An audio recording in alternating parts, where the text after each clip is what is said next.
Hello friends, and this is Tag. Welcome back to the Stanley Parable. And I have checked things out, I know what to do, and I am now gonna do the cheat ending. I mean, the console stuff.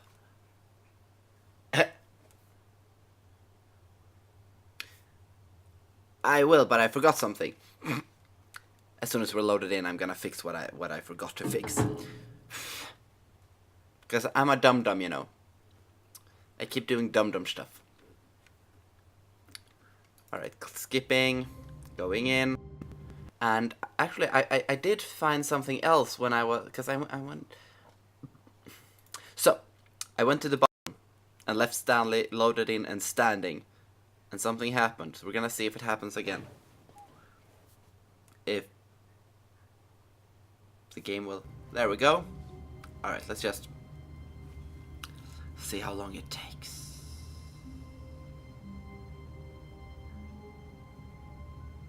So, while we wait, I have a cat sleeping behind me, in case you didn't notice. I have another cat sitting over there. And he just looked at me like, the fuck do you want? Yeah, hi. I have one sleeping in the window. And one, I don't think you can see him, but over there. A little grey thing.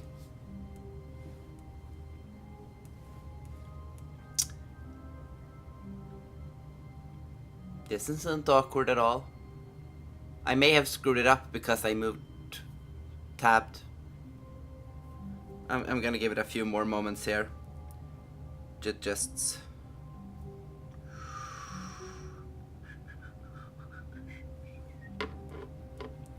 Alright, 10 more seconds. If nothing happens in 10 more seconds, then we're gonna try it another time. Alright. Well done. Oh, come on. I fixed this.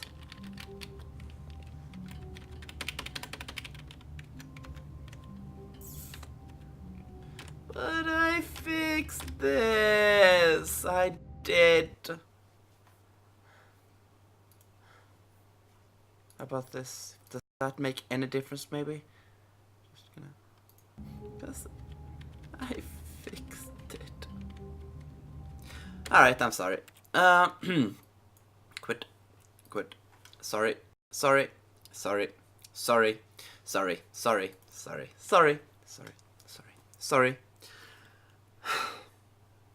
Are you having fun? Are you enjoying yourselves? I mean, look at all the fun we're having. I'm a failure as a Let's Player. I am terribly sorry. Alright, this time I am gonna do this and we're gonna try this again. With me not doing a single thing.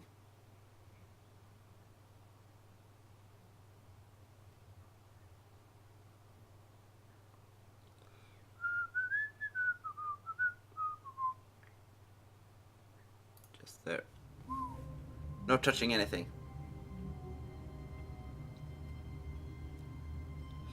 So, how are you out there? Everyone good? Life's treating you alright? Having fun with everything? Loving your loved ones? Petting your cats, dogs, rats, crickets, goldfishes? I don't know.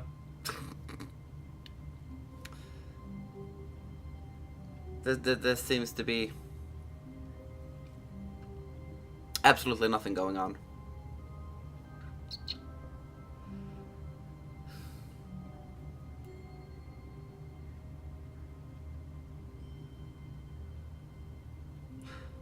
Yeah, I'm sorry. Oh well. There we go. Starting with this bark.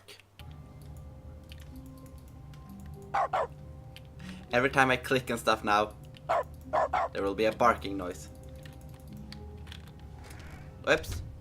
But Stanley simply couldn't Oh, handle the and pressure. I found the... He had to make a decision. Oh, well, sorry. I found the subtitles. Yeah. Alright, let's try this again. Okay, so... we still have the barking. Alright. SV...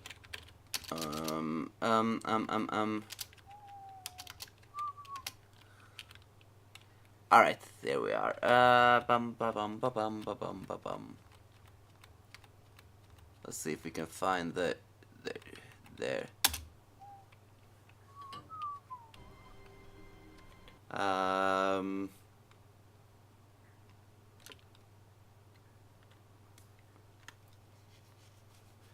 Okay, so I can now cheat, so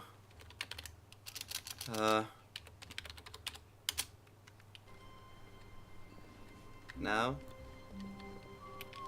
All of his co-workers were gone. No? What But could it mean? come on. Stanley decided to go to the meeting room. Perhaps he had simply missed a memo. What am I doing wrong? All right, I'm gonna check the internet one again. Okay, then I know what to do. And loading in. There is which is 1. There we go. Stanley, this is me being serious. In fact, this is my serious room. It's where I come to be serious. That table is the most serious table I could find. I looked at many, many tables, hundreds of tables. It's possible I looked at over 1,000 tables. I honestly don't know. The specific number isn't as important as the understanding that of all tables I looked at, this one is the most serious. I relate this story to impress upon you the extent to which this is the most serious room I have, which is why I brought you here. You just tried to activate server cheats, which of course runs the risk of breaking the entire game.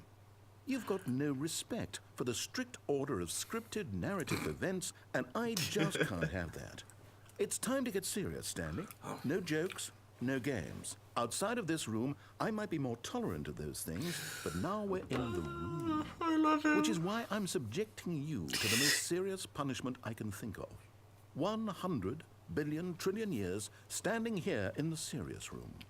Perhaps after that, we can talk about the severity of your actions and whether you've learned anything. But until then, serious room, go. We get stuck here. Oh well, let's try cheating again. Whoa, did we not have the talk? Are we not in the serious room this very moment? Did I not tell you how many tables I looked through? I'm going to be conservative and say it was somewhere in the tens of thousands of tables. Any reasonable person would say I spent an absurd amount of time doing nothing but looking at tables, and I genuinely considered each one too. I took a hell of a lot of notes. I kept the notes in a different room. That room is less serious than this one. It's more of a notes room. Again, the point of this story is to convey how serious I feel this cheating issue is. And I'm sure you'll agree with me once you've fulfilled your new punishment. Infinity years in the serious room. I generally have trouble reading human emotions, but I'm going to go out on a limb here and say that you're devastated by this crippling new punishment. As well you should be. It's the most serious I can think of. Can you get more serious than that? No, you can't. Don't try. Oh no! Well, we don't want to be stuck in here. Let's try cheating again. Still no effect. The problem is clearly the serious room. It isn't serious enough. That's on me, Stanley. I apologize. I'm going to the store to look through more tables. Hopefully I find one that conveys how wrong what you're doing is. Now, where did I put those notes? And off the narrator goes, and he doesn't return. I mean, we can do the cheating, and he still doesn't return. He's gone. He's away. He's apparently off looking at tables. So we're gonna restart the game without the cheating. I feel very horrible about that. I've learned my lesson. So now we're gonna go for my second favorite. What could it mean? Stanley decided to go to the meeting Yes, room. yes, away I Perhaps he go. had simply Arf. missed the memo. It's still barking. Oh, I hope that it doesn't Stanley get came annoying. to a set of 2 open Yay. doors. He entered the door on his left. Yes, and all this stuff. This is what it looks like when you don't break the game. Yet there was not a single person here either. Feeling a wave of disbelief, Stanley decided to Here we go go. up to his boss's office, hoping he might This- find an answer there. This is my favorite room in the whole place. Stanley stepped into the broom closet, but there was nothing here, so he turned around and got back on track.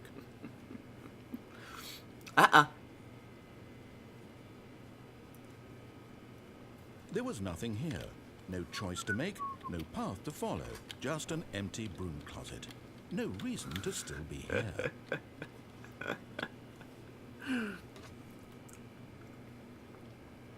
It was baffling that Stanley was still just sitting in the broom closet. He wasn't even doing anything. At least if there was something to interact with, he'd be justified in some way. As it is, he's literally just standing there doing sweet FA. FA? I don't know what FA means. Are you really still in the broom closet? Standing around doing nothing? Why? Please offer me some explanation here. I'm genuinely confused. Oh, poor thing. We're confusing him. You do realize there's no choice or anything in here, right? If I'd said Stanley walked past the broom closet, at least you would have had a reason for exploring it to find out. But it didn't even occur to me because literally this closet is of absolutely no significance to the story whatsoever. I never would have thought to mention it. It gets better. Maybe to you this is somehow its own branching path. Maybe when you go talk about this with your friends you'll say, "Oh, did you get the broom closet ending? The broom closet ending was my favourite." 1 I hope XD. your friends find it concerning. I love him. Stanley was fat and ugly and really stupid. He probably only got the job because of a family connection. That's how stupid he is. That or with drug money. Also, Stanley is addicted to drugs and hookers. Now he's trying to insult us out of the broom closet. Well, I've come to a very definite conclusion about what's going on right now. You're dead. You got to this broom closet, explored it a bit, and were just about to leave because there's nothing here when a physical malady of some sort shut down your central nervous system and you collapsed on the keyboard. Oh no. Well, in a situation like this, the responsible thing is to alert someone nearby so as to ensure that your body is taken care of before it begins to decompose. Yes, we wouldn't want that. Hello? Anyone who happens to be nearby? The person at this computer is dead. He or she has fallen prey to any number of your countless human physiological vulnerabilities. It's indicative of the long-term sustainability of your species. Please remove their corpse from the area and instruct another human to take their place at the computer, making sure they understand basic first-person video game mechanics and filling them in on the history of narrative tropes in video gaming, so that the irony and insightful commentary of this game is not lost on them. All right, when you've done that, just step out into the hallway. All right, you do that. Ah, second player. It's good to have you on board. You too? Unbelievable. I'm at the mercy of an entire species of invalids. Perhaps there's a monkey nearby you can hand the controls to. A fish? Fungus? Look, you can hammer out the details. I'm not particularly picky. I'll just be waiting for when you're ready to pick up the story again. I'm sorry. I love it. Okay, that is my absolute favorite. But yeah, we're done. There's nothing else there now. And well, Coming to a staircase, Stanley walked upstairs to his boss's office. since we only have a few more minutes, we're gonna go for, or actually we're probably out of time, but we're gonna go for this ending. Because this is one of them, well, I don't know. I find this one-ish. But Stanley just couldn't do Nope. it. He considered the possibility of facing his boss, admitting he had left his post during work hours. He might be fired for that. And in such a competitive economy, why had he taken that risk? All because he believed everyone had vanished? His boss would think he was crazy. And then something occurred to Stanley. Maybe, he thought to himself, maybe I am crazy. It's All of my looping. co-workers blinking mysteriously out of existence in a single moment for no reason at all. None of it made any logical sense. And as Stanley pondered this, he began to make other strange observations. I refuse For observations. example, why couldn't he see his feet when he looked down? Why did doors close automatically behind him wherever he went? And for that matter, these rooms were starting to look pretty familiar. Were they simply repeating? No, Stanley said to himself, this is all too strange. This can't be real. And at last, he came to the conclusion that had been on the tip of his tongue. He just hadn't found the words for it. I'm dreaming, he yelled. This is all a dream. Oh, what a relief Stanley felt to have finally found an answer, an explanation. His co-workers weren't actually gone. He wasn't going to lose his job. He wasn't crazy after all. And he thought to himself, I suppose I'll wake up soon. I'll have to go back to my boring real-life job pushing buttons. I may as well enjoy this while I'm still lucid. So, he imagined himself flying and began to gently float above the ground. Then he imagined himself soaring through space on a magical starfield, and it too appeared. It was so much fun, and Stanley marveled that he had still not woken up. How beautiful. How was he remaining so lucid? And then perhaps the strangest question of them all entered Stanley's head. One he was amazed he hadn't asked himself sooner. Why is there a voice in my head dictating everything that I'm doing and thinking? Now the voice was describing itself being considered by Stanley, who found it particularly strange. I'm dreaming about a voice describing me, thinking about how it's describing my thoughts, he thought. And while he thought it all very odd and wondered if this voice spoke to all people in their dreams, the truth was that, of course, this was not a dream. How could it be? Was Stanley simply deceiving himself, believing that if he's asleep, he doesn't have to take responsibility for himself? Stanley is as awake right now as he's ever been in his life. Now, hearing the voice speak these words was quite a shock to Stanley. After all, he knew for certain, beyond a doubt, that this was in fact a dream. Did the voice not see him float and make the magical stars just a moment ago? How else would the voice explain all that? This voice was a part of himself too. Surely, if he could just... He would prove it. He would prove that he was in control, that this was a dream. So he closed his eyes gently, and he invited himself to wake up. He felt the cool weight of the blanket on his skin, the press of the mattress on his back, the fresh air of a world outside this one. Let me wake up, he thought to himself. I'm through with this dream. I wish it to be over. Let me go back to my job. Let me continue pushing the buttons. Please, it's all I want. I want my apartment, and my wife, and my job.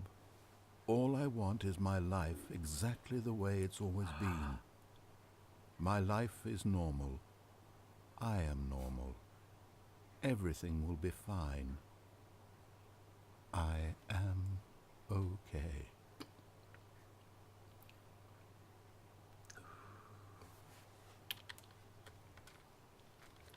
Oh no. Stanley began screaming. Please, someone, wake me up. My name is Stanley. I have a boss. I have an office. I am real. Please, just someone tell me I am real. I must be real. I must be. Can anyone hear my voice? Who am I? Who am I? And everything went black. Oops. This is the story of a woman named Mariella. Mariella woke up on a day like any other. She arose, got dressed, gathered her belongings, and walked to her place of work.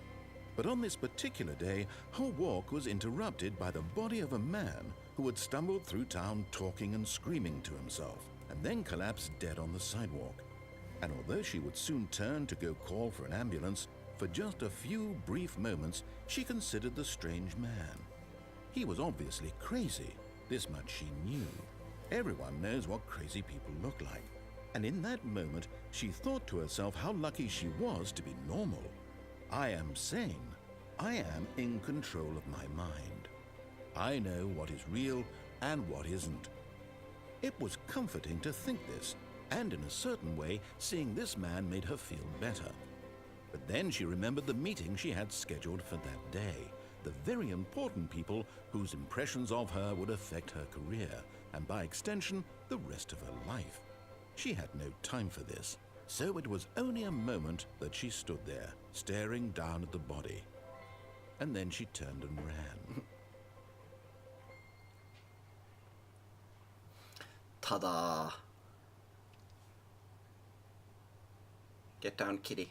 No. No, kitty. Thank you. Alright. That is it for this time. I'm having so much fun with this game. I love reliving a lot of these, and it's so amazing. So,